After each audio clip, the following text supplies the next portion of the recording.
ভাই সত্যি কি লুট কামাল থেকে লোটা যায় টাকা? চলো দেখা যাক।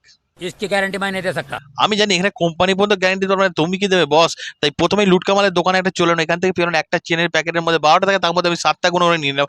35টা দাম দিয়ে কিনে গলার মধ্যে ঝুলিয়ে দিয়ে বাইকটা রাইড করে চলে আসতে হলো। হঠাৎ মনে পড়ে ক্যামেরাটা নিতে ভুলে গেছি, তাই ক্যামেরা নিয়ে বাইক চালিয়ে আবার ফের চলে এলাম। এখানে এসে একটা ফাঁকা জায়গা পেয়ে না পেয়ে কোনো জায়গা না পেয়ে বাইকের উপর ভিডিওটা শুরু করে দিলাম। প্রথমটা কেটে দেখলাম, প্রথমটা মনে হয় কিছুই পেলো না, খালি চিপস ছিল, পাপড়ের মতো চিপস। মোটামুটি খেতে ভালোই ছিল। এরপর 2 নম্বরটা গেলাম, 2 নম্বরটার মধ্যেও কিছুই তো বেরোলো না। লুট কামালে কি টাকা আছে না শুধু চিপস আছে বোঝা মুশকিল। 3 নম্বরটা কাটলাম, 3 নম্বরটার মধ্যেও শুধু চিপসেই ভরপুর ছিল। তো এক করে 4 নম্বরে কেটে 4 নম্বর কাটাতেও এটাতেও কিছু বেরোলো না, টাকা তো কোনো গন্ধই নেই। 5 নম্বর গেলাম, 5 নম্বরটা আর্ধেক পড়ে গেল, বাট এর মধ্যে কোনো টাকাও ছিল না, পয়সাও ছিল না। 6 নম্বরটা কাটতে বেরোলো একটা 5 টাকার একটা কুপন, বেশ আনন্দেই পেলো 5 টাকা পেয়ে।